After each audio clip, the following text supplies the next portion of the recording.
மருத்துவ படிப்பில் சேர்வதற்கு சிறப்பு பிரிவு மாணவர்களுக்கான கலந்தாய்வு கீழ்ப்பாக்கம் மருத்துவக் கல்லூரியில் துவங்கியது.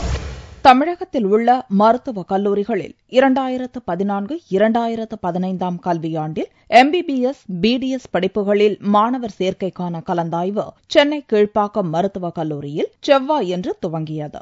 இன்று சிறப்பு பிரிவினருக்காக கலந்தாய்வு நடைபெறுகின்றது. மாற்றுத்திறனாளிகள் 65 இடங்களுக்காக 80 பேர் அழைக்கப்பட்டுள்ளார்கள்.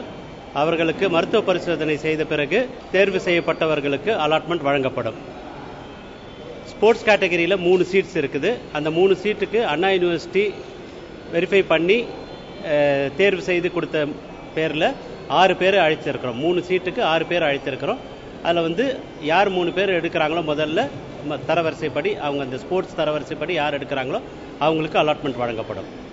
அடுத்து ராணுவ வீரர்கள், முன்னாள் ராணுவ வீரர்கள், எக்ஸ் சர்வீஸ்மென், அந்த கேட்டகரியில் 3 சீட்டு, MBBSக்கு 2 சீட்டு, BDSக்கு 1 சீட்டு.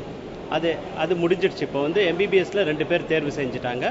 முதல் நாளன்று விளையாட்டு பிரிவு, முன்னாள் ராணுவத்தினரின் வாரிசுகள் மற்றும் மாற்றுத்திறனாளி மாணவர்களுக்கான சிறப்பு கலந்தாய்வு நடந்தது. விளையாட்டு பிரிவு மாணவர்களுக்கு ஒதுக்கப்பட்டுள்ள 3 MBBS இடங்களில் சென்னையைச் சேர்ந்த தடகள வீராங்கனை ஃபரில் ஹட்சன் சென்னை மருத்துவக் கல்லூரியை தேர்ந்தெடுத்தார். CSI ஜெசிமோசஸ் ஸ்கூல்ல படித்தேன். எனக்கு மெட்ராஸ் மெடிக்கல் காலேஜில் சீட் கிடச்சிது த்ரூ ஸ்போர்ட்ஸ் கோட்டா. 9th ஸ்டாண்டர்ட்லேருந்து my parents and me have been praying a lot MMCல சீட் கிடைக்கணும். அண்ட் ஃபைனலாக through God's grace I got it. And my coach has also helped me a lot. His name is Mr. Abraham Rajan. 9th standardலேருந்து he's been coaching me. Actually, first I was a high jumper. அவரு தான் event 400 metersக்கு change பண்ணிட்டு, and because of that only I got medals in the national level. இரண்டாவது இடம்பெற்ற சென்னையைச் சேர்ந்த table tennis வீராங்கனை யோக்தி ரோஷினி தஞ்சை மருத்துவக் கல்லூரியை தேர்ந்தெடுத்தார். ஃபர்ஸ்ட் ஸ்டாண்டர்ட்லேருந்து டேபிள் டென்னிஸ் ஆடுறேன். எனக்கு ஸ்போர்ட்ஸ் கோட்டா மூலியமா தஞ்சாவூர் மெடிக்கல் காலேஜில் MBBS சீட் கிடச்சிருக்கு. I am very happy and I'm delighted.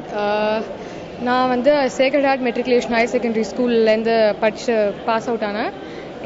I want thank my coaches. எனக்கு அவங்க இல்லைனா இவ்வளோ சப்போர்ட் கிடச்சிருக்காது. and I'm very happy about it. I want to do MBBS and I want to become a cosmetologist after that. மூன்றாவது இடம் பிடித்த கன்னியாகுமரி சதுரங்க வீரர் நிஷ்வின் சேலம் மருத்துவக் கல்லூரியை தேர்வு செய்தார். ஸ்டாண்டர்ட்லேருந்து செஸ் விளையாடுறேன். இந்த இடத்துல கூட ஸ்போர்ட்ஸ் கோட்டானால எங்களுக்கு ஒரு சேலம்ல ஆப்ட் பண்ணியிருக்கோம். Academic mark 1151, cut off mark 195.25. இதில் நான் 9th SGFI gold, 11th SGFI gold, 12th SGFI silver, 10th state level நாங்கள் சில்வர். அதனால எங்களுக்கு ஸ்போர்ட்ஸ் மார்க் 605 கிடைச்சு நாங்கள் சேலம் ஆப்ட் பண்ணியிருக்கோம். ஃபியூச்சரில் நியூரோ சர்ஜன் ஆகிறது. முன்னாள் ராணுவத்தினரின் வாரிசுகளுக்கு ஒதுக்கப்பட்டுள்ள 2 MBBS மற்றும் 1 BDS இடத்திற்கு 198.75 கட் ஆஃப் மதிப்பெண் பெற்ற திருப்பூர் மாணவி பாவ்யா வேலூர் மருத்துவக் கல்லூரியில் MBBS படிப்பை தேர்ந்தெடுத்தார். திருப்பூர் டிஸ்ட்ரிக்ட்லேருந்து வரேன். +2 நான் SRV ஹைடெக் ராசிபுரத்தில் படித்தேன். இப்போ எனக்கு எக்ஸர்விஸ்மென் கோட்டால வேலூர் மெடிக்கல் காலேஜ் கிடச்சிருக்கு. ரொம்ப சந்தோஷமா இருக்கு. கண்டிப்பாக நான் நல்ல டாக்டராக இருந்து பப்ளிக் சர்வீஸ் பண்ணணும்னு ஆசைப்படுறேன். மாற்றுத்திறனாளி மாணவர்களுக்கு ஒதுக்கப்பட்டுள்ள 65 இடங்களுக்கு 80 பேருக்கு அழைப்பு கடிதம் அனுப்பப்பட்டது.